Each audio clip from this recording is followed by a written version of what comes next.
ಮೂರು ಎಲೆಕ್ಷನ್ನ ಬೈ ಎಲೆಕ್ಷನ್ನ ಚುನಾವಣೆ ಫಲಿತಾಂಶನೇ ಜನ ನಮ್ಮ ಕಡೆ ಇದ್ದಾರೆ ಅನ್ನೋದಕ್ಕೆ ನಿದರ್ಶನ. ನಮ್ಮ ಗ್ಯಾರಂಟಿಗಳು ಬಡವರಿಗೆ ತಲುಪಿದೆ ಅನ್ನೋದಕ್ಕೆ ಮೂರು ಬೈ ಎಲೆಕ್ಷನ್ ಫಲಿತಾಂಶ ಕಾರಣ, ಮತ್ತು ನಾವು ಜನಪರವಾಗಿ ಕೊಟ್ಟಿರೋ ಯೋಜನೆಗಳು. ಈಗ ಅವರು ಐಡಿಯಾಲಜಿಕಲಿ ವಿಚಾರ ಇಟ್ಕೊಂಡು ಫೈಟ್ ಮಾಡಲಿ, ಸುಮ್ಮನೆ ಈಗ ಮೂಡ ಅಂದರು, ಅವ್ರ ಕೈಯಲ್ಲಿ ಏನು ಮಾಡೋಕ್ಕಾಯ್ತು, ಸುಮ್ಮನೆ ಲಾಸ್ಟ್ ಸೆಷನ್ ಹಾಳು ಮಾಡಿಟ್ರು. ನಾನು ಹೇಳೋದು, ಉತ್ತರ ಕರ್ನಾಟಕದ ಸಮಸ್ಯೆಗಳನ್ನ ನಾವು ಚರ್ಚಿಸಕ್ಕೆ ಬಂದಿದ್ದೀವಿ. ಇದು ಅಧಿವೇಶನ ಯಶಸ್ವಿಯಾಗಿ ನಡೆಯುತ್ತೆ. ವಿರೋಧ ಪಕ್ಷದವರ ಟೀಕೆಗಳಿಗೆ ನಾವು ತಲೆ ಕೆಡಿಸ್ಕೊಳ್ಳಲ್ಲ.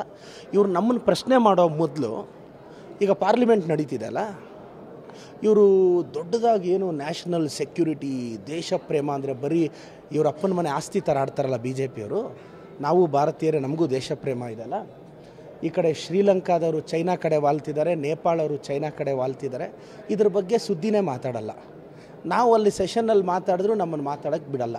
ಸೊ ನಾವು ಜನಪರವಾಗಿದ್ದೀವಿ, ನಮ್ಮ ಸರ್ಕಾರ ಸುಭದ್ರವಾಗಿದೆ ಸರ್. ಮೂರು ಎಲೆಕ್ಷನ್ನ ಬೈ ಎಲೆಕ್ಷನ್ನ ಚುನಾವಣೆ ಫಲಿತಾಂಶನೇ ಜನ ನಮ್ಮ ಕಡೆ ಇದ್ದಾರೆ ಅನ್ನೋದಕ್ಕೆ ನಿದರ್ಶನ.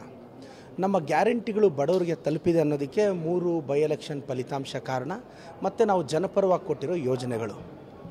ಈಗ ಅವರು ಐಡಿಯಾಲಜಿಕಲಿ ವಿಚಾರ ಇಟ್ಕೊಂಡು ಫೈಟ್ ಮಾಡಲಿ, ಸುಮ್ಮನೆ ಈಗ ಮೂಡ ಅಂದರು, ಅವ್ರ ಕೈಯಲ್ಲಿ ಏನು ಮಾಡೋಕ್ಕಾಯ್ತು, ಸುಮ್ಮನೆ ಲಾಸ್ಟ್ ಸೆಷನ್ ಹಾಳು ಮಾಡಿಟ್ರು. ನಾನು ಹೇಳೋದು, ಉತ್ತರ ಕರ್ನಾಟಕದ ಸಮಸ್ಯೆಗಳನ್ನ ನಾವು ಚರ್ಚಿಸಕ್ಕೆ ಬಂದಿದ್ದೀವಿ. ಇದು ಅಧಿವೇಶನ ಯಶಸ್ವಿಯಾಗಿ ನಡೆಯುತ್ತೆ. ವಿರೋಧ ಪಕ್ಷದವರ ಟೀಕೆಗಳಿಗೆ ನಾವು ತಲೆ ಕೆಡಿಸ್ಕೊಳ್ಳಲ್ಲ. ಇವರು ನಮ್ಮನ್ನು ಪ್ರಶ್ನೆ ಮಾಡೋ ಮೊದಲು, ಈಗ ಪಾರ್ಲಿಮೆಂಟ್ ನಡೀತಿದೆ ಅಲ್ಲ, ಇವರು ದೊಡ್ಡದಾಗಿ ಏನು ನ್ಯಾಷನಲ್ ಸೆಕ್ಯೂರಿಟಿ, ದೇಶ ಪ್ರೇಮ ಅಂದರೆ ಬರೀ ಇವ್ರ ಅಪ್ಪನ ಮನೆ ಆಸ್ತಿ ಥರ ಆಡ್ತಾರಲ್ಲ ಬಿ ಜೆ ಪಿಯವರು. ನಾವು ಭಾರತೀಯರೇ, ನಮಗೂ ದೇಶ ಪ್ರೇಮ ಇದೆಲ್ಲ. ಈ ಕಡೆ ಶ್ರೀಲಂಕಾದವರು ಚೈನಾ ಕಡೆ ವಾಲ್ತಿದ್ದಾರೆ, ನೇಪಾಳವರು ಚೈನಾ ಕಡೆ ವಾಲ್ತಿದ್ದಾರೆ. ಇದ್ರ ಬಗ್ಗೆ ಸುದ್ದಿನೇ ಮಾತಾಡಲ್ಲ. ನಾವು ಅಲ್ಲಿ ಸೆಷನ್ನಲ್ಲಿ ಮಾತಾಡಿದ್ರು ನಮ್ಮನ್ನು ಮಾತಾಡೋಕ್ಕೆ ಬಿಡಲ್ಲ.